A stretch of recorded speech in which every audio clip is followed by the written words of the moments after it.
경제와 정의를 다 잡는 KBS 홍사훈 기자.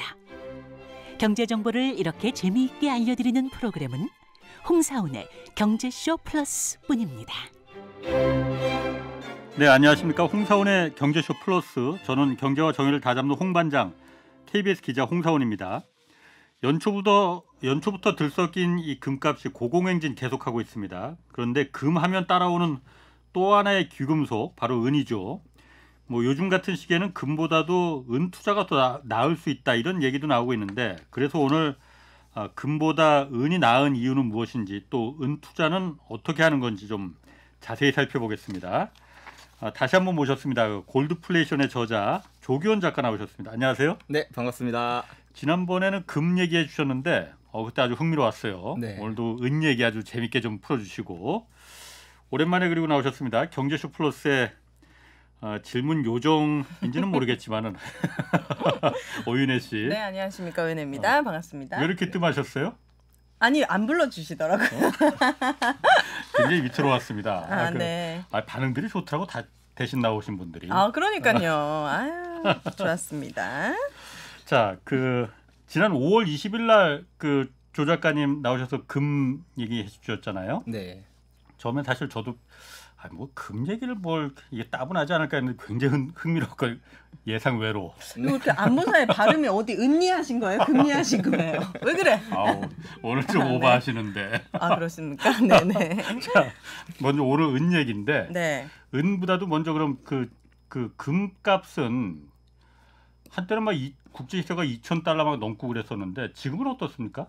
최근에 이제 연준이 긴축 기조를 좀 더 다시 보이는 모습이 있었잖아요. 그렇다 보니까 이제 전체적으로 투자 자산들이 좀 하락하는 그런 모습이 있었는데, 특히 금도 큰 조정이 있어서 한 1,940불 이 정도까지 떨어졌다가, 그래도 최근에는 이런 기조들이 조금 더 많이 좀 완화가 되었는지 다시 1,975불 이 정도까지 올라온 상태입니다.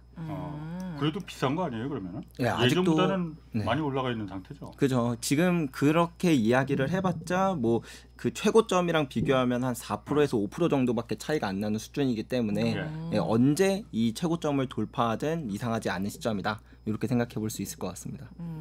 최고점을 다시 돌파한 또 이상하지 않다? 네. 그럼 지금 이게 조금 떨어졌으니까 네. 금값이 지금 이거 투자해도 정말 괜찮다는 얘기예요? 그럼요. 오히려 많은 분들이 최고점에 이제 다가오는데 내가 여기 물리면 어떡하나 이런 고민들을 되게 많이 하세요. 근데 제가 한 300년치의 금 가격 데이터를 이렇게 뽑아서 보면, 그러니까 사람들이 정말 그 최고점에 이제 다시 도달하는 그 순간에 내가 투자하면 정말 큰 손실이 나는 때가 있었나 이렇게 분석을 해보면, 오히려 이렇게 최고점을 돌파한 이후에 다시는 그 가격 이제 되돌아가는 경우는 한 번도 없었거든요. 그러니까 만약에 물론 지금은 아직 최고점을 돌파한 수준은 아니기 때문에 조금 두려운 건 이해가 됩니다. 근데 만약에 최고점을 돌파하게 된다면 다시는 이 가격에 살 수 있는 금을 살 수 있는 날이 오지 않을 수 있다, 이렇게 생각해 볼 수도 있겠죠. 그럼 계속 우상향을 했다는 거예요? 금은 300년 동안? 네, 맞습니다. 그럼 1,940불이 안 올 수도 있다, 만약에 최고점을 돌파하면은? 네. 괜히 팔았네, 작년에 돌반지랑 이런 거. 진짜요? 네. 원래 주식이라는 거는 확 떨어지기도 하고 이게 사이클이 좀 깊잖아요. 네. 근데 금은 안 그런가 보네요. 금은 일단 기본적으로 자원은 한정되어 있잖아요. 네. 근데 지난 시간에 저희가 배웠다시피 화폐의 양은 영원히 늘어날 수밖에 없어요. 그러니까 어느 임계점, 그러니까 사람들이 화폐를 의심하고 이러지 않을 때는 딱히 금을 안 찾다가 뭔가 화폐 불안한데 내가 이거 갖고 있는 게 오히려 나한테 손해인데, 이러면 이제 금으로 다 달려가거든요. 그러면 그동안 많이 풀렸던 그 달러의 양만큼 금 가격이 쫙 상승을 해요. 그리고 나서도 이제 화폐가 많이 발행이 되겠죠.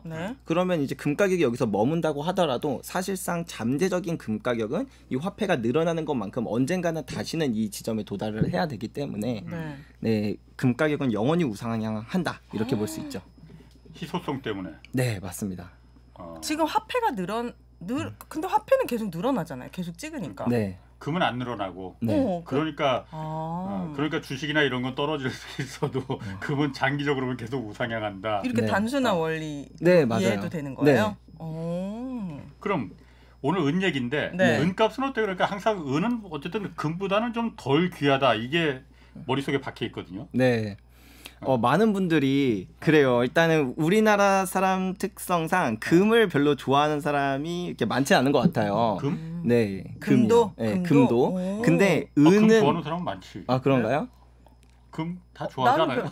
저는 이제 다이아몬드 이런 거에 더 했지 금이 막 대단하다 이런 느낌 없었거든요. 그렇죠. 사실은. 네. 그런데 네. 근데 은은 네. 더 이 생각이 많이 안 드시는 것 같아요. 맞아요. 왜냐하면 우리가 흔히 은을 접한다 하면은 뭐 은반지, 뭐 은목걸이 하는데 나중에 은수저. 네 맞아요. 나중에 팔 때 어떻죠?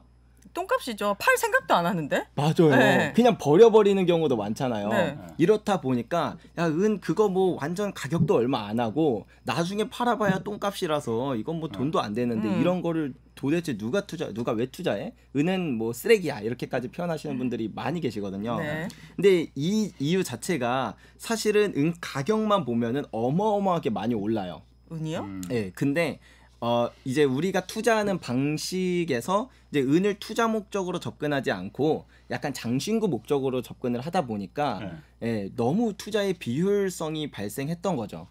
그래서 오늘은 은 투자에 대해서 진짜 제대로 한번 알아보고 우리가 사실은 금에 투자를 한다면 은도 같이 고려해 볼 만하구나. 어쩌면 더 매력 있는 자산이구나. 이거를 꼭 깨달으실 수 있도록 제가 오늘 많이 준비를 해왔습니다. 아니 아니, 먼저 말씀하시죠. 저는 오랜만에 나오셨으니까. 그러니까요. 금이랑 은은 제가 봤을 때 색깔이 다르죠. 네. 그리고 그런 것도 있습니까? 그 물질의 특성상 금이 더 튼튼하다. 그래서 금의 가치가 더 높은 겁니까? 아니면 희소성이나 이런 것 때문에 은보다 더 가치가 높은 겁니까? 이 얘기를 하려면요. 도대체 금과 은을 옛날에 어떻게 썼고 어느 시대부터 사용이 됐는가 뭐 이런 것부터 좀 들어가 봐야 돼요. 금이랑 은 똑같이 마찬가지로 언제부터 쓰였냐면요. 그 인류 최초의 문명이라고 말하는 수메르인이라고 있거든요. 그래요? 네. 처음 듣네. 이게 기원전 3000년 정도예요. 네. 그리고 고대 메소포타미아, 고대 이집트 여기도 기원전 3000년인데 그러니까 지금으로부터 5000년 전에도 금과 은이 돈으로서 사용이 됐었어요. 네. 그리고 그 5000년 전부터 지금까지도 금과 은은 돈으로서 많이 사용이 되거든요. 네. 사람들이 돈이라고 잘 생각을 못해서 그렇지. 그래서 뭐 성경에도 보면은 뭐 금화나 은화로 막 이렇게 거래하는 일들이 되게 많아요. 네. 뭐 세겔이라던가 뭐 데나리온 뭐 이런 것으로 표현을 하는데요. 네. 금이나 은은 오랫동안 썩지도 변하지도 않고 그다음에 그 자체로 희소성이 있어서 가치도 영원히 보존되고 그렇다 보니까 기원전 3000년부터 지금까지 계속 돈으로서 쓰였던 거예요. 그래서 뭐 뭔가 이게 은이 튼튼해서 뭐가 뭐 전기 전도율이 높아서 단순히 이런 이유보다도 기본적으로 썩지도 변하지도 않고 희소하고 이 두 가지 이유가 가장 크다 이렇게 볼 수 있습니다. 네. 그래도 금보다는 은이 훨씬 더 좀 가치가 낮은 건 왜냐면 왜 그러지? 금도끼 은도끼라고 하지 은도끼 금도끼라고 하지 않잖아요. 네. 그러니까 뭔가 금이 좀 더 귀한 거라는 인식이 박혀 있는데 그거는 금보다는 은이 훨씬 더 좀 많이 매장량도 많고 좀 흔하다. 그런 것 때문이에요? 이런 거 아니에요? 네, 맞아요. 기본적으로는 이제 매장량의 차이로 보면요. 오늘 제가 그 데이터를 준비해왔는데 혹시 그것도 아니, 그거 띄우진 못해요. 네, 그래요? 네. 그냥 이제 그럼 말로 다 풀어보겠습니다. 그 매장량의 차이가 대략 한 은이 금보다 10배 정도 많아요. 그럼 양의 그러다 차이가 보니까 크구나. 좀 희소성이 좀 떨어져서 가격적으로도 이렇게 되는 부분이 있고 그리고 이제 매장량이 많고 이제 총량이 많다는 건 또 어떤 문제가 있냐면요. 우리가 예를 들어서 뭐 10,000원짜리로 무슨 물건을 하나 샀어요. 근데 가게 주인이 거스름돈으로 줄 뭐 1,000원짜리가 없다면서 다 100원짜리로 줘요. 아이고야. 좀 그렇잖아요, 이게. 힘들어요. 네. 그러면 차라리 막 100원짜리 50개 받을래? 1,000원짜리 4개 하고 뭐 500원짜리 하나 받을래 하면은 그깟 500원? 왜 이러면서 안 받을 수도 있잖아요. 그런 것처럼 이제 뭔가 나라 대 나라로 이렇게 무역을 한다 그러면 어마어마하게 많은 금이 가야 되고 어마어마하게 많은 상품들이 오잖아요. 근데 만약에 이게 금이 아니라 은을 보내게 되면 10배 더 많은 양을 보내야 돼요. 힘드네. 네. 그죠. 이제 보낼 때 운송비도 많이 들고 그러면 이거 받은 국가도 이걸 어디다 보관해야 되나 뭐 이렇게 하다 보니까 상대적으로 금보다 은이 조금 더 저평가되는 경향이 조금 있긴 하죠. 그런 면에서 그럼 금을 투자하는 사람들은 꽤 있잖아요. 네. 골드바도 있고 은을 투자하는 사람도 있어요, 그러면은? 생각보다 엄청 많습니다. 그래? 은, 뭐 실버바 같은 거는 없는 것 같은데. 있어요. 아, 있는데 실버를? 이게 우리가 일반적이지 않아서 잘 몰라서 그렇고 네. 우리나라 안에서도 은을 투자하는 사람들이 되게 많이 있거든요. 근데 제가 아까도 말씀드렸다시피 예를 들면 이렇게 반지 형태로 갖고 있게 되면 이 반지 하나에 들어가는 은은 뭐 한 해봤자 뭐 몇 천 원밖에 안 될 거예요.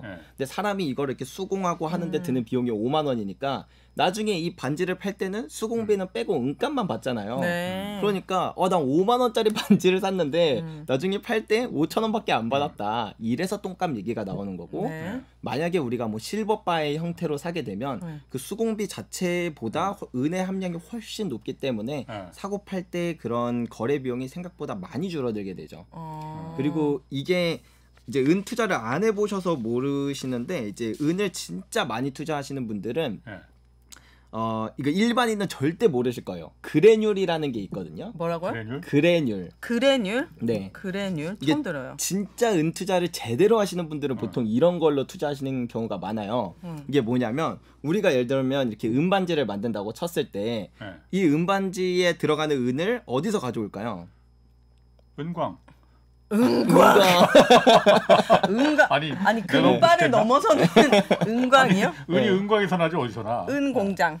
뭐 은 공장. 뭐 아무튼 네. 은. 그러니까 누군가의 뭐 그렇게 실제로 은 광산에서 가져오기도 하는데 네. 뭐 누군가의 은 제품을 이렇게 받아서 그걸 녹여서 만들 거 아니에요. 네. 네. 근데 만약에 예를 들어서 그러면은 이 반지를 만들기 전에 이 반지에 뭐 예를 들어서 한 50g이 들어간다. 그러면은 실버바에서 50g만 딱 떼서 여기다 넣기 어렵잖아요. 네. 그래서 보통 어떤 형식으로 보관을 하냐면 은을 이렇게 막 일단 다 녹여요. 이제 갖고 있는 은을 다 녹인 다음에 약간 채 같은 데다가 걸러지게끔 한 다음에 은을 쫙 부어요. 네. 그럼 밑에는 이제 차가운 물이 있고 그렇게 또도도도도동 이렇게 떨어질 거 아니에요. 그러면 은 구슬처럼 은 알갱이들이 어마어마하게 많이 나와요. 바로 이 형태가 그래뉼이에요. 네. 네, 그냥 그렇게 보관을 한다고요? 네. 은바로 보관하지 왜 그렇게 그래뉼로 그걸 뜯어서 가물로 내는 게 더 힘든 거 아니야? 왜냐면 그 은바에서? 은바를 가지고 있게 되면 내가 만약에 이 반지를 만든다고 쳤을 때 50g만 필요한데 은은 1kg가 있잖아요. 그러니까. 그런 목적으로. 네, 그래서 모든 이제 은을 제작하는 곳은 다 은 그래뉼로 보관을 하게 됩니다. 그래서 사실 실버바를 만들 때도 그래뉼을 녹여서 실버바를 만들어요. 그 무게를 정확히 맞추기 위해서. 네. 그러니까 모든 제품이 되기 바로 이전 상태가 이제 그래뉼인 거죠. 그러면 이 그래뉼에서 실버바가 되더라도 조금의 공인비가 들어가는 거고 뭐 반지를 할 때는 더 많은 공인비가 들어가는데 네. 그래뉼은 그 자체로 공인 자체가 아예 없기 때문에 네. 나중에 사거나 팔더라도 거의 거래 비용이 1%조차 안 되는 수준으로 정말 낮은 그 살 때 팔 때 가격 차이가 있게 됩니다. 그 채에 걸러가지고 은이 방울방울 떨어진 그 상태의 은을 그래뉼이라고 한다는 그렇지. 거예요? 네, 그래뉼. 그것도 사고 팔 수도 있는 거고. 네, 맞아요. 나 여기서 질문 하나 들어가려고. 좋습니다. 그러면은 은도 그러니까 그 반지로 만들 조그만 50g 정도만 필요하니까는 그걸 갖다 은바로 하면은 잘라내기가 힘드니까 그래뉼로 만든다고 했잖아. 네. 금바도 그럼 금도 그럼 금바로 그래뉼? 만들지 말고 금 그래뉼로는 그 만들어요? 그래- 금반지도 더 많잖아 그러면. 네, 그래뉼로 갖고 있는 경우도 있는데요. 근데 금 자체는 사실 되게 너무 비싸고 희소하다 보니까 은 그래뉼은 막 한두 개 어디 막 통통 떨어져서 사라져도 별 상관 없는데 금은 그렇게 되면 너무 리스크잖아요. 그렇지. 네. 막 튀어버리고 좀 이렇게 손실이 그러니까 있으니까. 그런 걸 보통 이제 해리라고 표현을 하거든요. 네. 그러니까 그런 거 뭐 잃어버리는 거 손실 그냥 가만 안 해. 이렇게 할 정도로 은이 생각보다 싸니까 놔두는 거고 금은 하나 톡 떨어졌는데 잃어버리는 거에 대한 리스크가 더 크니까 네. 그냥 우리가 한 번 더 고생하자. 약간 이런 식으로 해서 바로 보관해 놓는 경우도 많이 있더라고요. 그 은 가격도 금 가격처럼 네. 우리가 알 수 있습니까? 네, 알 수 있죠.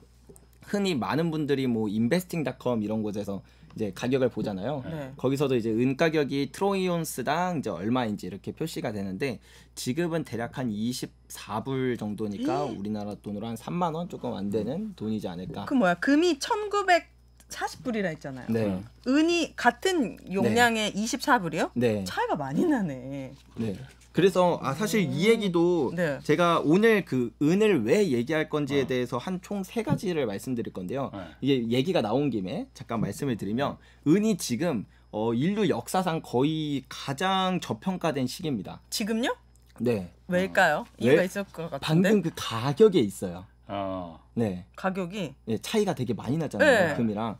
이것을 이제 금 하나 살 돈이면 은을 몇 개나 가질 수 있느냐 이거를 이제 금은비라고 불러요. 금은비. 네. 네. 그래서 뭐 지금 1970불이고 은이 뭐 24불 정도 하니까 대략 한 80배 정도 차이가 난다. 네. 이렇게 보는데 네. 사실 은은요 금에 비해 매장된 양이 10배밖에 안 많아요. 근데 가격은 80배가 차이 나네. 네. 그래서 우리가 이제 은이 너무 희소하다라는 생각을 잘 못해요. 막 되게 가격도 싸고 이래가지고. 네. 근데 우리가 귀금속이라고 말할 때 그 귀가 이제 귀할 귀잖아요. 네, 사실은 귀한 금속이에요. 금이 워낙 조금 있는데 그것보다 10배 많아도 그래도 조금이에요. 은도 사실은. 그런데 이제 금이랑 은이 그 양으로 치면 10배밖에 차이가 안 나고 1년에 공급되는 양은 한 8배, 그다음에 수요되는 양도 한 7배, 8배. 그러니까 뭐 수요량으로 보나 생산량으로 보나 매장량으로 보나 아니면 그냥 온 지구상에 있는 총량으로 보나 대략 10배 정도밖에 차이가 안 나요. 금과 네. 은이. 네. 그래서 이 금과 은에 대한 가격 비율은 그 거의 기원전 3000년부터 기록이 있거든요. 네. 예, 성경에도 막 금과 은을 뭐 몇 대 몇으로 이렇게 하라 약간 그런 것을 유추할 수 있을 만한 그런 기록들이 다 있어요. 그래서 그 기록을 쭉 보면 실제로 그래서 금과 은의 가격 비율이 한 10대 1 정도 됐어요. 과거부터 예, 현재까지 쭉. 근데 어느 순간부터 이제 이 금과 은의 그 고정 가치를 사람들이 많이 논하지 않다 보니까 그러니까 우리가 옛날에 화폐를 금에 이제 교환권으로 많이 썼었거든요. 근데 이제 뭐 지금 시대에는 뭐 달러가 뭐 교환권이다 이렇게 하지 않잖아요. 네. 예, 그러다 보니까 금 가격과 은 가격이 자기 멋대로 되게 많이 움직이다 보니까 또 은이 특히 많이 소외되는 현상이 있고 그리고 예전처럼 막 금과 은을 다 돈으로서 쓰지 않다 보니까 뭐 국가들도 금을 보유하지 은을 보유하는 경우는 많이 없거든요. 네. 그래서 여러 가지 이런 저평가 요인 때문에 금과 은의 가격 비율이 점점 벌어져서 지금 80대 1까지 벌어진 거거든요. 이거는 인류 역사에서 이 정도로 벌어졌던 적은 거의 존재하지 않습니다. 이거는 네. 은에 대한 절대 가치가 올라갔다기보다 네. 금 가격이 너무 올라가지고 상대적으로 80배가 된 거라는 생각도 드는데. 네. 굉장히 똑똑해지셨는데요. 깜짝 놀라네요. 깜짝 놀라시죠? 지금 조 작가님도 당황하셨어 지금. 설마 그런 질문이 나오. 아니, 전 이런 돈엔 진심이거든요. 네. 봐봐요. 좀 이해가 안 돼요. 설득해 보세요. 어디서 공부하고 오셨어요? 아, 그래요? 네, 맞아요. 그러니까 이 금 가격이 상승했었던 퍼센테이지가 워낙 높았을 확률이 높아요. 네. 왜냐하면 뭐 1970년대에는 금 가격이 26배가 상승을 했고 뭐 2000년대에는 뭐 6배가 뭐 7배가 상승을 하기도 했고 이렇게 해서 금 가격의 상승이 워낙 높은 데에 비해 은 가격의 상승이 생각보다 크지 않아서 그랬거든요. 근데 이게 왜 그런가 생각해 보면 사실 저도 정확한 이유는 잘 모르겠어요. 왜냐하면 이런 것들에 대해서 갑론을박이 되게 많은데 업계 전문가들의 이야기를 들어보면 말이 안 된다라는 얘기를 많이 해요. 그러니까 뭐 예를 들어서 은의 수요가 줄었냐? 아니거든요. 오히려 은의 수요는 어마어마하게 많이 늘었어요. 그래요? 예, 옛날에는 은이 이제 뭐 사진 인화 기술 같은 데 많이 쓰였었어요. 사진 인화에도 은이 들어가요? 네, 그때 어떻게 보면 은의 전성기였죠. 워낙 많이 쓰였으니까. 근데 이제 디지털 카메라로 바뀌면서 사진 인화 기술에서 이제 은의 사용량이 좀 줄어드니까 그래서 조금 은의 사용량이 줄어드나 했지만 은은 기본적으로 엄청나게 좋은 속성 4가지가 있는데 네. 첫 번째는 전기 전도율이 모든 원소 중에서 제일 높아요. 금보다? 네. 우리가 보통 구리를 많이 쓰잖아요. 네. 이게 구리를 왜 쓰냐면 은이 너무 비싸서 그래요. 구리에 비해서는 한 7배, 8배 비싸니까. 근데 효율 면에서는 그냥 얘는 따라갈 수가 없다. 성능 면에서는. 네. 예, 그리고 두 번째는 열 전도율도 가장 높아요. 네. 그리고 세 번째는 전성, 네 번째는 연성이라 하는데 이렇게 길게 이렇게 쭉 뽑을 수 있는 능력이나 얇게 펼 수 있는 이 능력이 은이 금 다음으로 가장 높아요. 네, 그래서 이게 전기전자 공학에서 은이 어마어마하게 중요한 그런 원자재거든요. 산업용으로도 많이 쓰이는구나. 네. 은이. 은이 사실은 지금은 전체 수요에서 한 절반 이상이 산업용으로 쓰여요. 왜냐하면 이 전기 분야에서 많이 쓰이는데 근데 가만 생각해 보면 인류가 기술 문명이 계속 발전을 하잖아요. 그럼 옛날에는 그래 뭐 이 정도 별로 상관없이 하면서 구리를 썼던 게 많은데 지금은 조금 더 빠른 초고속, 초저지연 뭐 이런 5G라던가 인공지능 뭐 각종 첨단 기술들 이런 것들 때문에 은이 필수적으로 들어갈 수밖에 없는 부분이 점점 많이 생기고 있고 수요가 있네. 꽤 많이. 나도 은하면은 그냥 반지나 아니면 네. 그 독 있나 없나 검사는 은숟가락 독이 그거로만 쓰는.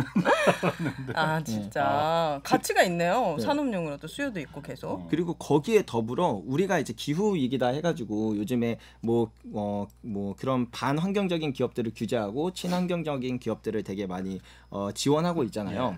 예, 그렇다 보니까 이게 은이라는 게 약간 결국 결론적으로는 화석연료에서 이제 전기 에너지로 바뀌고 있다는 거예요. 우리도 생각해보면 옛날에는 다 가스레인지 썼는데 지금은 인덕션이나 하이라이트 쓰고 뭐 옛날엔 다 가스 보일러 썼지만 지금은 뭐 이제 뭐 전기 보일러도 많이 쓰잖아요. 그러니까 모든 게 다 이제 전기로 바뀌는 이런 시대인데 모든 게 전기로 바뀐다는 건 은의 사용량이 이전과 비교할 수 없을 정도로 많이 늘어난다는 거죠. 전도율이 좋으니까. 네, 맞습니다. 그래서 전기차 뭐 그리고 태양광 패널 이런 데서도 은수요가 많아서 반도체도 들어가겠네요, 그러면. 네, 맞습니다. 근데 은은 매장량이 한정되어 있잖아요. 그러면 과학이 발전했으면은 은을 대체할 수 있을 만한 물질을 개발해서 쓸 수도 있지 않을까요? 더 싸게? 와. 연금술이 아니고 연은술까지 나오겠네. 예, 근데 이거 와, 진짜 어디서 공부하고 오셨어요? 아니 댓글에 내가 뭐 짜고 한다. 막 이런 댓글 보니까 갑자기 짜증 나더라고요. 저 대본도 안 보고 하는데. 아니 갑자기 궁금해져가지고. 네, 맞아요. 그래서 이게 은이 구리 대용으로 그러니까 그러니까 은을 대신해서 쓸만한 게 구리밖에 없으니까 구리를 쓰는데 이게 효율이 안 나니까 성능이 안 나오니까 은을 쓸 수밖에 없잖아요. 근데 은은 너무 비싸. 그래서 이 대체로 하려는 게 그래핀이라는 게 있어요. 만들었죠? 우리 과학자들이 안 만들 리가 없거든. 그래핀? 네, 그래핀이라는 걸 만들고 있는데 근데 이게 문제가 이게 너무 만들기가 어려워요. 그러니까 만드는 것 자체는 어떻게 보면 쉬워요. 이게 연필심 있잖아요. 그걸 이제 스카치 테이프 같은 걸로 이렇게 계속 한 막 떼다 보면은 나오는 게 그래핀이거든요. 오, 그래요? 네, 그게 뭐 거기를 꿈의 소재라고 보통 표현을 해요. 근데 말 그대로 왜 꿈의 소재냐면 그게 이게 상용화시키기에는 너무 어렵다. 그래서 옛날에는 그래핀에 대한 연구 개발이 되게 많이 일어나다가 요즘에는 차라리 이거 만들 바에 새로운 신소재를 찾자 해서 아예 포기해버리는 과학자들도 되게 많이 늘었거든요. 예, 그래서 일단 기본적으로 정말 먼 미래, 뭐 한 100년, 200년 뒤를 생각하면 은의 대체제가 물론 등장할 수도 있겠지만 지금은 근데 힘들다. 지금 당장 2025년까지 탄소 중립으로 가야 되고 우리 인공지능이 이렇게 발전하는 이 속도를 따라가려면 일단 은이 무조건 쓰여야만 하는 거죠. 네. 아니 그러면은 지금 제가 듣다 보니까 은이라는 게 그냥 반지 만들고 은수저만 만드는 데 쓰이는 게 아니고 그런 산업용으로다가 많이 수요가 굉장히 더 늘어날 거 아니에요. 뭐 5G도 그렇고 반도체도 요즘 인공지능에서 더 성능 좋은 반도체가 나오려면 그럼 쓰임새가 많아지면은 당연히 은 가격이 지금 아까 금 가격이 한 뭐 80분의 1 정도라고 했잖아요. 그거 올라갈 수밖에 없을 것 같은데 그러면요? 네, 그래서 지금 이미 이 은의 수요가 공급을 넘어서서 공급이 부족한 상황이에요. 그럼 가격이 올라가겠네. 2021년부터 부족했고 2022년에는 훨씬 더 거의 한 5천 톤이 넘게 은이 부족한 상황이거든요. 근데 문제가 뭐냐? 그러면은 생산을 늘리면 되잖아요. 근데 제가 전에도 말씀드렸다시피 금은 이 생산하는데 되게 긴 시간이 걸려서 그 생산을 확 늘리거나 확 줄이는 게 어렵다고 말씀드렸죠. 근데 은은 어떻게 생산이 되냐면요. 은은 금을 캐다가 부산물로 얻어져요. 나는 금 캐려고 캤는데 은이 나왔네. 진짜요? 금광하고 은광이 같은 광산이에요? 네, 그래서 막 금광, 은광 딱히 이런 건 없어요. 그러니까 금광에서 구리, 납, 아연, 뭐 은 이런 게 같이 부산물로 얻어지는 거고, 뭐 때로는 구리광산에서 뭐 금이나 은이 부산물로 얻어지기도 하고 이러는데 결국에 그래서 모든까지는 아니고 대부분의 그런 귀금속들이 금속류들이 생산량이 똑같이 오르고 똑같이 떨어지는 추세를 그립니다. 그래서 은도 은 자체를 캘 수는 없어요. 뭐 캘 수도 있는데 그거는 너무 그 가성비가 안 나오니까 안 캐는 거겠죠.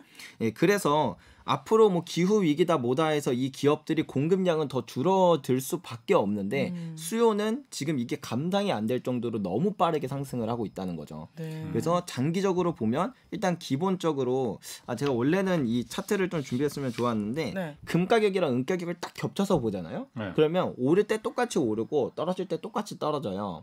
대신 은은 이제 금보다 훨씬 더 많이 오르고 좀 많이 떨어지는 특성이 있다. 근데 여기에 더불어 산업용 그런 수요가 훨씬 더 앞으로는 폭증하고 공급이 줄어드는 걸로 인해서 은의 상승이 금보다 훨씬 더 이렇게 상승할 수밖에 없는 요인들이 많이 있지 않나. 그러면 이 24불이라는 가치가 궁금한데 네. 어느 과거에 뭐 1년 주기든 뭐 막 100년 이렇게 말씀하시니까 네. 대략 얼마에서 24불까지 된 거고 네. 뭐 이게 떨어진 건지 이 24불만 들었는데 이게 오른 가격인지 떨어진 가격인지 잘 모르겠어요. 은 가격이 거의 한 40년, 50년 동안 가격이 결국에 높이 찍었다가도 다시 제자리로 돌아오는 특성이 많이 있었거든요. 네. 네, 이거는 음모론입니다. 음모론. 네. 음모론인데 재밌지. 음모론. 네, 그 특정 세력이 가격을 조작하고 있다 막 이런 얘기가 많아요. 네, 그게 이제 뭐 미국의 대형 은행 중 하나인 JP 모건을 제일 많이 이렇게 얘기하는데 그래서 이제 해외에서 이 은 업계에 거의 40년 동안 이걸 추적했던 사람이 이제 테드 버틀러라는 사람이 있거든요. 이 사람이 아무리 봐도 말이 안 된다. 공급 전에랑 비슷하지. 근데 수요 미친 듯이 폭증하고 있지. 금은비 옛날보다 많이 벌어져 있지. 뭐 네. 여러 가지 모든 은 가격이 오를 요인들이 다 작용하고 있는데 근데 은 가격이 지금 이 가격인 게 말이 안 된다. 이거는 JP 모건이라는 그 특정 세력이 가격을 조작한 거다 해서 막 얘기를 하는데 네. 그래서 실제로 그 최근에 그 JP 모건의 그 기금속 관련 트레이더들이 가격 조작 행위로 법원에 기소가 되고 그다음에 결국에 판결까지 나서 벌금까지 다 물긴 했어요. 네. 근데 그게 뭐 단기적으로 그렇게 한 건지 아니면 꾸준히 막 몇십 년 동안 이렇게 가격을 조작해 온 건지 뭐 이런 거는 당연히 알 수 없으니까 음모론이라고 제가 말씀을 드린 건데 아니, 네. 조작을 했으면 가격이 올라야지. 가격이 안 오르는 상태로 있으면 그 JP 모건이든 뭐 다른 어떤 그 음모론 세력이 이득이 하나도 없을 거 아니에요. 그 바보 아닌가 그러면은? 그게 이제 사실 뒤에 나오는 내용인데요. 네. 이 은이라는 게 은 가격이 이렇게 폭등했던 순간들이 있었잖아요. 네. 예. 예를 들면 1970년 그리고 2000년대 이렇게 있었는데 그때 이제 은 가격이 폭등하기 전에 항상 좀 거대한 세력이 이렇게 은을 대량 매집하는 경우가 종종 있었거든요. 그래서 1970년 그 폭등 이전엔 헌트 형제라고 해서 미국의 석유 재벌이 있었어요. 있죠. 근데 그 당시에 보면은 인플레이션 막 치솟고 있었죠. 그리고 닉슨 쇼크라는 것 때문에 이제 원래는 금이랑 교환해주던 달러를 그냥 강제로 이제 막 나 배째라, 나 못 바꿔주겠다, 막 이런 사건까지 벌어졌어요. 달러를 워낙 많이 찍어내야 되니까. 네, 맞습니다. 그리고 공급도 줄어들고 있었고, 그다음에 수요는 폭증하고 있었고, 이 네 가지. 그러니까 금 가격이랑 은 가격이 무조건 폭등할 수밖에 없는 모든 요인이 다 갖춰진 네. 거죠. 그러니까 헌트 형제는 이거 투자해야겠다. 여기 무조건 오른다. 이렇게 생각을 해서 원래는 금을 사려고 했다가 금을 사면은 제가 저번 시간에 말씀드렸다시피 국가가 통제하는 경우가 종종 있다고 했죠. 근데 은은 통제하는 경우가 극히 드물어요. 왜냐하면 은을 통제해서 국가가 얻을 게 별로 없거든요. 그리고 은은 또 산업재료도 많이 쓰이니까 놔두는 경향이 많아서 그래서 은을 막 매집합니다. 그때 한 3,000톤 정도를 매집을 했어요. 우와. 은을? 네, 은을. 네. 그리고 나서 은 가격이 거의 32배까지 상승을 했었거든요. 물론 이제 헌트 형제 마지막은 좀 안 좋아요. 이제 얘네가 너무 많은 은을 이렇게 모았는데 그게 특정 부분에선 선물 계약으로 갖고 있었단 말이죠. 근데 실제 거래소가 보유한 은보다 얘가 더 많이 갖고 있으니까 나 나중에 바꿔줘 하니까 거래소가 못 바꾸잖아요. 못 바꿔주잖아요. 그래서 막 정부가 나서가지고 좀 규제를 때려서 오히려 헌트 형제는 파산하는 일이 생기긴 했는데 어쨌든 그의 시각은 정확했다라는 거죠. 그리고 마찬가지로 2000년의 그 거대한 상승장에서는 워렌 버핏이 투자를 했었습니다. 은에다가요? 네. 그리고 워렌 버핏이 보통 금 되게 싫어한다고 얘기하거든요. 뭐 이자도 배당도 안 주는 금은 막 노란 돌덩이다. 근데 은에는 투자했던 적이 있었던 거죠. 그게 이제 2000년, 그러니까 1997년에 주주 서한에서 밝혔었는데요. 그 버크셔 해서웨이의 주주 서한에서 은이 수요는 엄청 많고 공급은 그것보다 적다. 그리고 그래서 이제 재고도 많이 줄어들고 있고 이 수요가 앞으로 더 올라갈 것 같은데 이거 금 가격이 지금 가격이 말이 안 된다. 이래서 이제 은 투자를 했다라고 정확하게 밝혔어요. 그때 워렌 버핏이 한 4,000톤을 샀습니다. 은을 실물로요. 우와. 그리고 이제 그 뒤로 이제 은 가격은 총 11배가 상승을 했습니다. 그럼 팔았어요? 네, 2006년쯤에 팔았어요. 워렌 11배 버핏은. 먹고 파는 거예요? 아니죠. 워렌 버핏은 근데 한 2-3배밖에 못 먹었어요. 왜요? 모르겠어요. 그러니까 더 보는 것보다, 그러니까 제 개인적인 생각이에요. 여기서부터 워렌 버핏의 그 주식 수익률이 연평균 한 19%에서 20% 정도 된다고 해요. 근데 은 가격이 앞으로 더 상승한다고 해도 이 상승률보다 내가 차라리 주식으로 버는 게 더 많이 벌겠는데라는 자신감이 있지 않았나 뭐 이렇게 생각이 들어요. 그래서 그 뒤로는 금이나 은이나 이제 둘 다 투자를 안 하거든요. 예. 그 은 가격을 통제한다라는 거는 네. 뭘 얻기 위해서 그러는 거예요? 오르면 좋은 건데 왜 통제하는 거예요? 이게 하루 아침에 살 수가 없잖아요. 결론은. 네, 은을 하루 아침에 뭐 3,000톤 저한테 주세요 하면은 그 은을 저한테 다 팔 수가 없으니까 얘는 뭐 24불에 파는데 누구는 27불에 팔아요. 누구는 뭐 28불에 팔고, 그럼 24불에 살 수 있는 걸 다 사고 나면 더 이상 살 게 없으니까 26불에 사는 애한테 사고 7불에 사는 애한테 사고 해서 그 가격, 뭐 내가 원하는 가격에 내가 원하는 수량을 살 수 없어요, 항상. 그래서 가격을 이렇게 조작을 해서, 뭐 이게 약간 주식 시장에서도 많이 일어나는 일이긴 한데, 가격을 조작을 해서 사람들이 은을 팔게끔 만들거나 아니면 은에 관심 없게끔 만들어서 그 물량을 자기네들이 확보하는 그러한 이제 방법이 있다. 그래서 JP 모건이 실제로 지금 그 전 세계에서 가장 큰 귀금속 거래소에 한 5,500톤 정도의 은이, 실물 은이 보관되어 있습니다.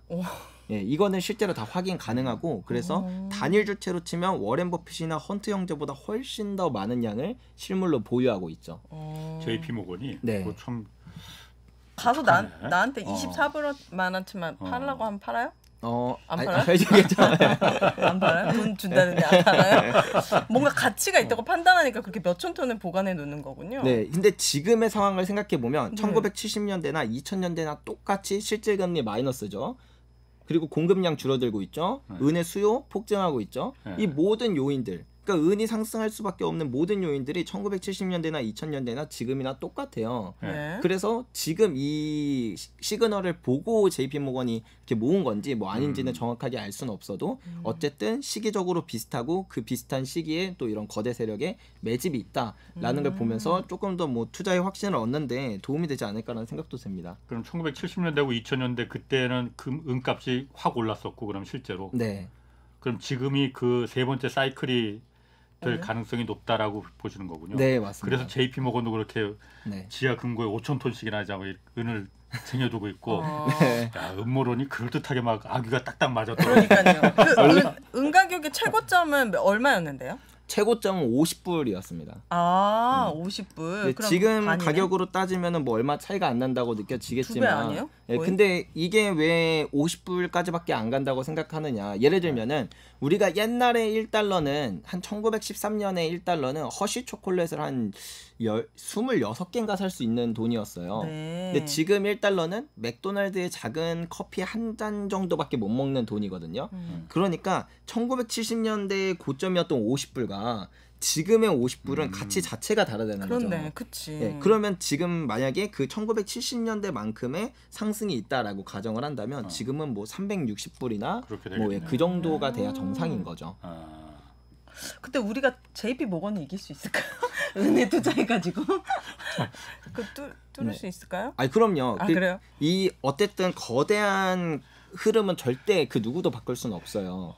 예, 그러니까 은이 사람들이 필요해서 은을 막 다 같이 찾는 군중 심리가 발생을 하는데 여기서 뭐 특정 세력이 가격을 조작해도 누른다? 사실 말이 안 되거든요. 그리고 만약에 그렇게 가격 조작을 해서 가격을 누르면 은 시장이 미국만 있는 게 아니에요. 그렇죠. 예, 그러면 이제 자유 시장들이 되게 많거든요. 우리나라 안에서도 자유 시장이 있고, 그러면 미국에서 금을 산 다음에 우리나라로 넘겨서 우리나라한테 팔면은 아무 그 위험 없이 수익을 낼 수 있어요. 네, 이런 식으로 은이 그러면 미국에서 다 빠져나오고 그 코맥스에 남아있는 은이 없어지게 되니까 그럼 거기 가격도 어차피 자유시장 가격으로 올라가게 되거든요. 그래서 생각보다 사람들이 되게 많이 똑똑하다. 그래서 특정 세력이 가격을 계속 조작하는 건 애초에 불가능하고, 그렇기 때문에 은의 지금 슈퍼사이클이 시작된 이 순간 우리는 은에 또 편승하는 게 좋지 않을까, 네, 이렇게 생각을 합니다. 아니 금이랑 은은 그럼 국제적으로 가격이 달라요? 우리나라랑 미국이랑 다 가격이 달라요? 기준 가격이? 기준 가격은 똑같은데요. 이제 이렇게 생각하시면 좋을 것 같아요. 우리가 그 뭐 예를 들면 명품백을 사는데 이게 한정판이에요. 그러면은 가격은 어디든 다 똑같아요. 근데 그걸 구할 수가 없으니까 웃돈을 주고 사잖아요. 마찬가지로 그 가격은 똑같은데 우리나라에서 이제 이거를 거래하려고 보면 사람들이 수요가 너무 많아서 물건이 없으면 웃돈을 줘야 되고 아니면 뭐 이거를 사람들이 다 안 살려 그래요. 뭐 그런 거 왜 사? 그러면은 오히려 싸게 살 수가 있겠죠. 네, 그래서 국가마다 금 가격과 은 가격이 조금씩 달라서 뭐 그래서 이런 말을 여기서 드려도 되는지 모르겠지만 뭐 밀수가 이렇게 있는 이유 자체가 그런 가격 차이가 있기 때문이다. 이렇게 생각해 보시면 좋을 것 같습니다. 그러면 지금 은혜 슈퍼 사이클이 지금 돌아왔다고 하는데 네. 그 금 투자 뭐 은행가 저기 증권회사에서 해도 되고 뭐 일반적으로 은 투자도 똑같이 합니까? 그럼 그렇게? 네. 어떻게 뭐 하는 거예요? 일단? 대부분 이제 은 투자를 그런 금융 상품의 방식으로 한다고 한다면 뭐 은행에서 은 통장. 은 통장이요? 은 통장도 있어요? 네, 은 통장이 은행에? 있습니다. 네. 금 통장 있듯이? 네, 맞습니다. 그게 뭐예요? 은 통장이 뭐예요? 그냥 이게 말을 왜 이렇게 지었는지는 잘 모르겠는데요. 그냥 은행에서 은에 투자할 수 있는 투자 상품 중에 하나예요. 그래서 뭐 꾸준히 적립식으로 이제 은을 뭐 1g씩 모아가지고 이렇게 투자를 하는 뭐 그런 방식도 있고 아니면 그냥 왕창 넣어가지고 이제 은으로 뭐 은행에서 그 은을 보유하고 있고 그 다음에 뭐 나중에 팔 땐 그냥 내가 뭐 아무튼 실물을 내가 갖고 있지 않은 상태로 은을 거래하는 방법 중에 하나거든요. 네. 네, 그런 은 통장도 있고 아니면은 ETF나 ETN이라고 해서 주식 시장에 상장된 그런 상장지수 펀드나 상장지수 채권 이런 것들을 거래하는 방법도 있고요. 아니면 나는 차라리 은을 캐는 기업을 사겠다. 그래서 은광 주식을 사는 방법도 있고, 예, 그리고 이제 아니면은 은을 이렇게 뭐 디지털 형태로 거래할 수 있는 뭐 그런 플랫폼이라던가, 예, 몇 가지 플랫폼이라던가 아니면은 이제 뭐 유가증권이라 그래서 이렇게 뭐 종이에다가 그냥 그 권리만 제가 갖고 있는 거예요. 네. 실무 은을 너네가 보관하고 있고 나는 이 교환권을 그냥 보유하고만 있는 거죠. 그런 형태의 유가증권 이런 다양한 은 투자 방법이 있는데요. 네. 근데 사실 방법이 다양한 것 치고 실제로 제가 생각했을 땐 쓸만하다라고 느끼는 건 별로 없어요.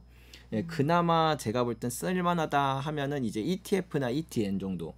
예, 은통장은 수수료가 너무 비쌉니다. 한 7% 정도 돼요. 은행이 갖고 가는 수수료가? 네. 아, 거래할 때마다 드는 수수료가요? 네, 맞아요. 어이구야. 그래서 굳이 이 수수료를 내고 투자를 하기에는 저는 조금 그렇다 생각을 하고 유가증권 같은 경우에도 또 비슷합니다. 수수료도 너무 비싸고 막 그래서 이것도 별로 추천드릴 순 없고 그래서 만약에 내가 은투자를 한다라고 한다면 그나마 괜찮은 게 이제 ETF랑 ETN 정도가 될 거라고 생각을 해요. 이거 너무 어려워요. 근데 ETF랑 ETN의 차이도 모르겠거니와 네. ETF 실버 이렇게 치면 나와요? 네, 그냥 은이라고 대충 검색을 해봐도 네. 뭐 코덱스 은 선물, 뭐 아니면은 뭐 타이거 은 선물, 삼성 뭐 은 선물 이런 식으로 그 은 선물 ETF, 그러니까 일종의 펀드라고 생각하시면 돼요. 네. 네, 은 가격을 그대로 또 쫓아가도록 그냥 금융학적으로 설계된 그 펀드다. 그럼 내가 10만 원어치 매수 ETF 실버 하면 이 10만 원어치가 이렇게 되는 거예요? 네, 맞아요. 그래서 ETF는 펀드고 ETN은 채권인데 사실 그냥 거의 똑같다고 보시면 돼요. 이게 막 뭐 ETN은 뭐 만기가 있고 뭐 나중에 뭐 만약에 상장 폐지가 된다 하면은 원금을 돌려받지 못할 수도 있다. 뭐 이런 여러 가지 요인이 있기는 한데 근데 사실 그런 일이 벌어지기는 생각보다 쉽지는 않거든요. 예, 그리고 ETN 중에서도 상장 폐지되는 경우에도 대부분 원금은 거의 다 돌려줬어요. 투자금은 그래요? 투자금은 다 돌려주기 때문에 그런 거는 별로 없다. 그래서 그냥 뭐 ETF가 됐든 ETN이 됐든 내가 뭐 어차피 금융 상품에 투자한다는 건 그 리스크를 갖고 투자를 하는 거니까. 그래서 그냥 효율 면으로만 본다면 수수료가 비교적 저렴한 ETF나 ETN이 낫고 아니면 이제 근데 얘네의 문제가 이제 세금이 좀 있습니다.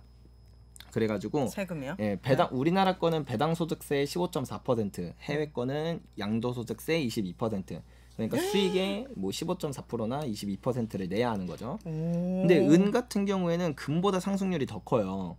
예, 1970년대 금이 한 25배, 6배 이렇게 상승할 때 은은 거의 32배? 이 정도. 기간이 얼마 동안이요? 10년이요. 아, 10년 동안. 그런데 그러면요 거기서 세금을 이걸 내야 되는 거잖아요. 22%? 네. 많이 올랐으니까 뭐 세금 내더라도 득 아닌가 그래도? 그렇긴 한데 그래도 이제 뭐 아깝다 이거죠. 아깝잖아요. 그런데 그래가지고 제가 더 좀 추천드리는 방법은 이런 것까지 생각을 해보면 우리는 역시 실물을 사야 되지 않나. 은바. 네. 진짜요? 금바 하듯이. 네. 실버바나 아니면 제가 아까 말씀드렸던 그래뉼 같은 형태로 은을 투자를 하게 되면 뭐 물론 부가세를 내야 되겠지만 근데 부가세는 지금 가격이 되게 쌀 때 내는 부가세 조금이잖아요. 100만 원일 때 내는 부가세는 10만 원이고 나중에 얘가 만약에 3천만 원이 된다 그러면 300만 원을 내야 돼요. 근데 우리는 가격이 저렴한 지금 시점에 사는 거니까 적은 부가세를 냈고 이제 갖고 있다가 나중에 비쌀 때 팔면 뭐 양도소득세나 이런 걸 전혀 내지 않아도 되니까. 아 그래요? 예, 이중과세에 걸리죠. 그렇게 되면. 아니면 두 번째 방법으로는 제가 전에 금 살 때 개인 간 거래를 통해서 사면 네, 그 부가세 없이 살 수 있다고 말씀을 드렸잖아요. 네, 그것도 왜냐하면 이 개인이, 그러니까 이 실버바가 개인 간 거래를 통해서 거래를 될 때 판매자가 이미 부가세를 지불한 제품이에요.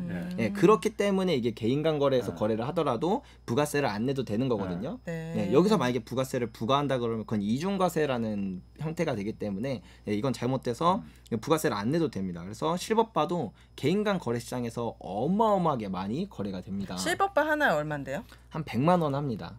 근데 이거를 내가 사면 실물로 집에 보관해야 되는 거예요? 네. 아, 보관해 주는 데도 있죠. 보관해 주는 데도 있죠. 네. 보관 청구 같은 데. 100만 원. 아까 그 우리 지난 시간에 금바는 네. 얼마라고 했었죠? 한 9천만 원, 8천만 원. 100만 원?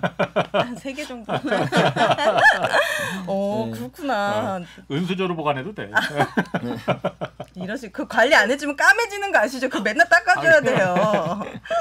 자, 그리고 이게 궁금합니다. 은이 그래도 특성상 가장 많이 매장된 나라와 그리고 제일 많이 생산한 나라가 어딘지.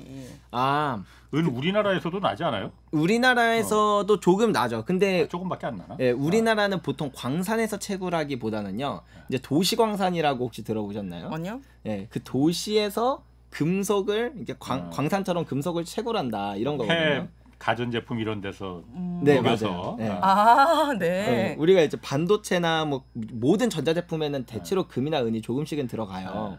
예, 그렇다 보니까 이 가전제품, 폐가전제품 우리가 뭐 스마트폰을 버릴 리는 없겠지만 뭐 어쨌든 뭐 컴퓨터를 버린다던가 스마트폰을 버린다던가 뭔가 버리면 이 전자제품에는 그 은이 담겨 있는데 이걸 추출해내는 거예요. 오, 그렇구나. 네, 그게 인천 쪽에 되게 많습니다. 그래서 뭐 그런 데 있는데 어쨌든 그 다시 질문으로 들어와서 매장된 나라와 이제 생산을 많이 하는 나라는 제가 아까도 말씀드렸다시피 은은 이 자체로 생산을 하기보단 부산물로 많이 얻는다고 말씀드렸죠.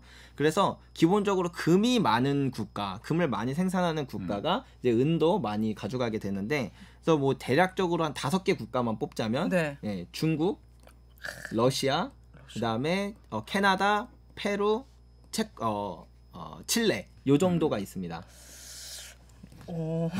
그래서 전에도 금 생산량이 전 세계 1등이었던 게 중국. 네. 은도 당연히 중국이 어마어마한 생산량과 매장량을 가지고 있죠. 네. 러시아나 중국은 워낙 땅이 넓으니까요. 그죠? 빗 맞아도 한 방이겠네. 네. 그죠? 우리나라는 어쨌든 좀 개발에 이런 것도 있고. 네, 맞습니다. 그럼 수입합니까?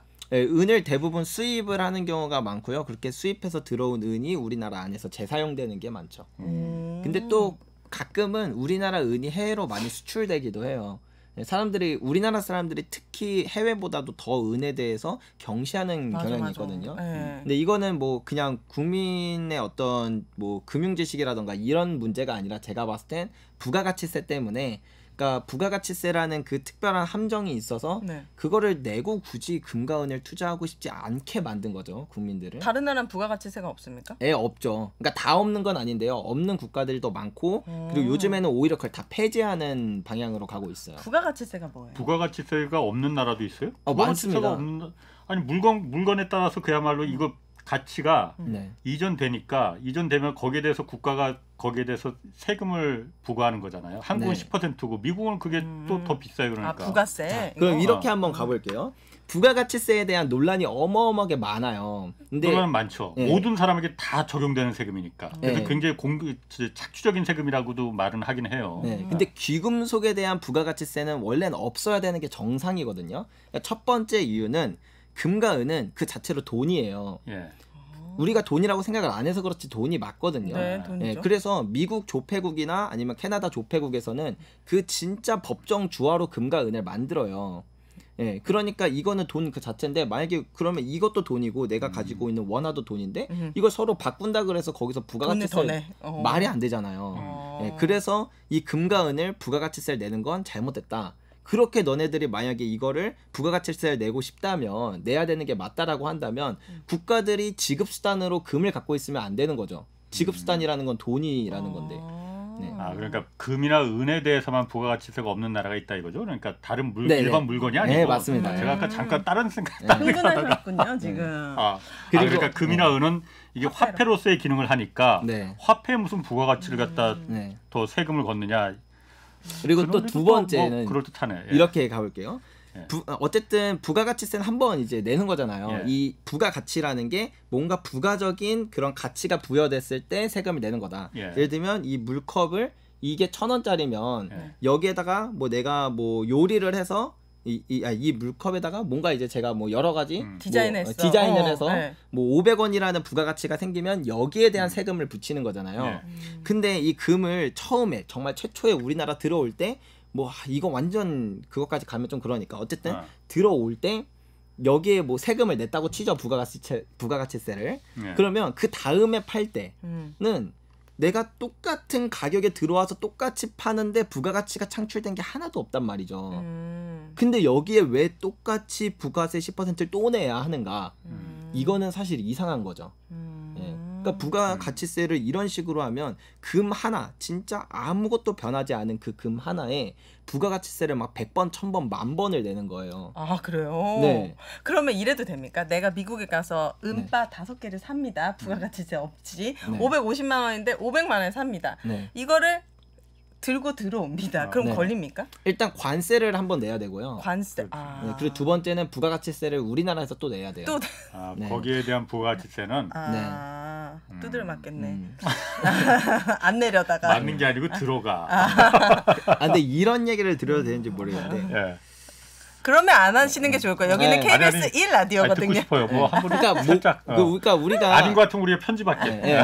골드바를 가지고 오는 건 안 되거든요. 근데 우리가 이제 뭐 여행 갈 때 보통 목걸이나 장신구는 하고 가잖아요. 그래서 이거는 관세를 안 내요. 목걸이 같은 거 안 내겠죠. 그래서 뭐 사실은 해외에서 막 여행 갔다 기념품으로 이런 거 은바를 사와요? 그거 안 되죠. 그건 은바는 안 되고. 그러니까 골드, 그러니까 이런 금반지나 금 목걸이 같은 거는 하나씩 사오셔도 사실 문제가 되진 않다는 말이죠.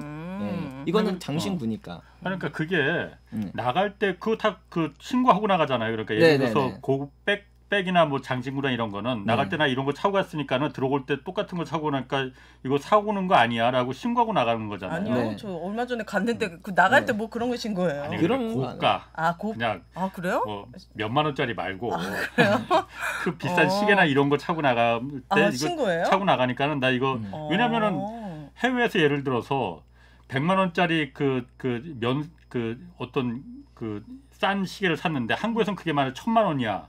그럼 가서 100만 원에 사서 한국에 들어와서 1,000만 원에 팔 수도 있는 거잖아요. 그러니까 거기 이제 관세를 부과하는 거잖아. 그러니까 다 신고하고 나가는데 그 장신구 같은 경우도 아까 그냥 차고 들어오면 된다고 한 거는 내가 차고 나갈 아주 싸구려 장신구 뭐 이런 그러니까 싸구려라기보다는 좀 값어치가 그렇게 고가가 아니고 그런 것만 되는 거지 막 몇 천만 원 몇 억짜리 장신구를 차고 들어오면 당연히 그건 걸리는 거잖아요. 그럴까요? 뭐 몇 천만 원짜리는 그러겠죠. 그럴 수도 있고 사실 저도 뭐 정확한 건 모르겠는데 이제 주변에 이제 여행 갔다가 들어오시는 분들 있고 이제 금은빵 하시는 분들은 이게 금빵 하시는 분들은 꼭 하나씩 차고 들어오시더라고요. 그렇게. 저 이거 궁금해요. 금과 은은 우리가 되게 잘 아는 그 금속인데 루비, 사파이어, 막 호박 막 그렇게 좀 나이가 되면 또 그 막 초록색 수정 같은 거 이런 것도 이제 보석들이잖아요. 이런 것들은 가격이 이렇게 금과 은처럼 국제적으로 비슷하고 가치가 있는지 투자할 만한 가치가 있는지. 유색 보석 같은 경우에는요. 일단 투자 가치로 좀 논하기는 어렵긴 해요. 왜냐하면 얘는 금이나 은이랑 다르게 일단 그 자체만으로 투자를 하는 경우가 많지는 않거든요. 그러니까 뭐 실버바나 골드바처럼 이런 게 아니라 뭐 보통 어떤 뭐 반지에 들어가는 큐빅이라던가 막 이런 형태로 들어가잖아요. 그러다 보니까 나중에 팔 때 이 공인비가 너무 많아서 일단 살 때 팔 때 가격 차이가 말이 안 된다. 많이 나고. 그리고 이게 이 루비나 사파이어 같은 경우에는 그런 귀금속 같은 그런 느낌이라기보다는 그냥 하나의 주얼리 제품으로 사람들이 인식을 하고 있기 때문에 수요 자체가 거기에 몰빵이 되어 있어요. 그러니까 만약에 사람들이 요즘에 이거 좀 촌스러워 보이는데 하면 그냥 가격이 완전 폭락해 버리거든요. 트렌드에 또 많이 영향을 받는군요. 네, 그래서 한 15년 이 전만 하더라도 루비나 사파이어 이런 것들이 우리나라에서 되게 유행했고 비쌌는데 네. 지금 그거 한 4분의 1 가격 됐을 거예요. 네, 그리고 다이아몬드 같은 경우도 생각해 보면 다이아몬드는 옛날에 비쌌는데 지금은 인간이 다이아몬드를 만들 수가 있어요. 진짜요? 네. 똑같은 다이아몬드 물질? 있지. 네. 아니 그러니까 완전히 똑같지는 않고 그런 강도나 이런 게 아니요, 완전히 똑같습니다. 완전히 똑같아요. 랩브라운 다이아몬드라고 하는데요. 이게 연구실에서 우와. 그냥 모든 성질과 뭐 그런 게 다 똑같은 다이아몬드를 만들어내요. 근데 가격은 거의 한 8분의 1 가격, 7분의 1 가격 이러니까 그래서 지금 우리나라에서 종종 파는 데도 있어요. 이 랩브라운 다이아몬드 해서 뭐 어쨌든 이게 원소가 아니면 인간이 제작이 언젠간 가능해지니까 시간이 지나다 보면 언젠가는 이 가치가 크게 떨어지는 날이 분명히 찾아올 수 있죠. 다이아몬드 같은 경우에는 네, 맞습니다. 금과 은은 아니고. 제가 아까부터 머릿속에 계속 지금 남아 있는 게 뭡니까? 아까 그 어쨌든 그 JP 모건 같은 이게 뭐 음모론이라고 했지만은 네. 그런 그게 그러니까 뭐 어떤 항상 국제 그 선물 시장이나 자본 시장에서 그 투기 세력들은 있게 마련이거든요. 네. 물론 그게 뭐 좋다 나쁘다를 떠나서 그럼 지금도 은 가격이 굉장히 지금 저평가돼 있는 시기라고 했잖아요. 네. 그럼 그 거대 자본들이 은을 이렇게 계속 매입하는 네. 그런 조짐들이 지금 실제로 그러면 다 있는 거예요? 이미 그 JP 모건 이거는 공식 사이트에 다 기재가 되어 있어요. JP 모건이 얼마만큼의 은을 보유하고 있는지. JP 모건뿐만이 아니고 다른 네. 그 자본들도 그 은에 대해서 네. 저게 곧 조만간 이제 한번 스프링처럼 용수철처럼 이제 튀어 오른다. 네. 그리고 그걸 이제 유도하기 위해서 지금 다 매집하고 있는 그게 뭐 한 군데 JP 모건 자꾸 JP 모건을 들먹여서 좀 그렇긴 하지만은 한 자본만이 그렇게 모인다고 해서 그 많은 전 세계 은을 갖다가 통제할 수는 없을 거 아니에요. 예, 그렇습니다. 예. 근데 JP 모건 말고, 그러니까 이제 여기서부터는 진짜 음모론이에요. 그러니까 JP 모건까지는 사실은 거의 뭐 사실 확인이 공시가 된 거고, 공시가 다 된 거니까. 근데 여기부터는 이제 그건데 미국 4대 은행이 합작해서 은 가격을 조작하고 실물로 모으고 있는 건데 JP 모건만 그냥 그 실물 은이 이제 자기네가 보관할 공간이 없어서 그런 건지는 몰라도 코맥스라는 전 세계 귀금속 거래소에 그냥 보관되어 있어서 드러난 거다. 이렇게 얘기를 하는 경우가 많아요. 왜냐하면 그 아까 전에 말씀드렸던 그 스푸핑이라는 가격 조작 혐의로 인해서 벌금을 다 물었다고 했잖아요. 네. JP 모건만 문 게 아니라 그 4대 은행이 다 물었어요. 네. 그래서 벌금 얼마나 물었는데요? 한 1조 정도 물었다는 걸로 알고 있는데. 깜짝 놀라. 1조요? 네. 어우, 시원하게 물었네. 그럼 다시는 안 해야 될 거 아니에요? 이렇게 벌금을 내니까 조작 같은 거는. 그만큼 버는 돈이 많으니까. 버는 돈이 많겠죠. 네. 이렇게 스킬을 작아갖고 참. 죄송합니다. 은바 하나만 사도 저는 만족합니다. 그러면은 네. 이 그 거대 자본들이 은을 지금 모으는 거는 네. 분명히 이게 은값이 폭등했을 때를 노리는 거잖아요. 네, 맞습니다. 그럼 은값이 막 폭등했어. 네. 그럼 그 은을 갖다가 누군가 사들여야만 이 거대 자본들이 수익을 실현하는 거잖아요. 네. 누가 삽니까? 그렇게 폭등하면은? 자, 이게 진짜 중요해요. 아까 전에도 그 실버바가 지금은 100만 원인데 나중에 3천만 원이 될 수도 있다 이렇게 말씀을 드렸잖아요. 그러면은 야 지금 100만 원일 때도 안 사는데 그렇지. 3천만 원일 때 대체 누가 누가 사? 사냐 이렇게 얘기를 하는데 이제 이거는 투자의 아주 기본으로 들어가 보면 돼요. 가격이라는 건 매수자가 매도자보다 더 많으면 그러면 가격이 올라가게 되거든요. 그래서 이 가격이 올라간다는 건 매수자가 매도자가 우위에 있는 시장이에요. 그러니까 살 사람이 줄을 섰으니까 가격이 올라가는 거거든요. 네. 그래서 뭐 예를 들면 비트코인 한번 생각해 보면 비트코인 10만 원일 때 사람들이 관심이 더 많았나요? 8천만 원일 때 더 관심이 많았나요? 가격이 올라가면 올라갈수록 사람들이 그 매수자가 더 많다는 거고 네. 그리고 많이 올라가면 뉴스나 이런 데서도 더 얘기가 많이 그렇지. 돼서 따라붙는다 이거죠. 예, 주식도 보면은 가격이 10배 이상 뛸 때 거래량이 맞아, 계속 맞아. 늘어납니다. 심리. 심리라 하지 말고 따라붙지 마시고 좀 조심 좀 하시고. 왜요? 제 비트코인 6,500만 원에 물려 있거든요, 지금. 그렇구나. 그러니까 8천만 원 1억 갈 줄 알고 네. 산 거예요. 네, 맞습니다. 오늘 정말 재밌는 얘기 금에 이어서 은 얘기 잘 들었습니다. 은은 뭔가 되게 더 내가 거래할 수 있을 것만 같은 그런 느낌이 들어요. 네. 금보다는. 예. 네. 자, 오늘 함께해 주신 두 분 조규원 작가 그리고 오윤혜 씨였습니다. 자, 홍사훈의 경제쇼 플러스 오늘 마치겠습니다. 고맙습니다. 감사합니다. 감사합니다.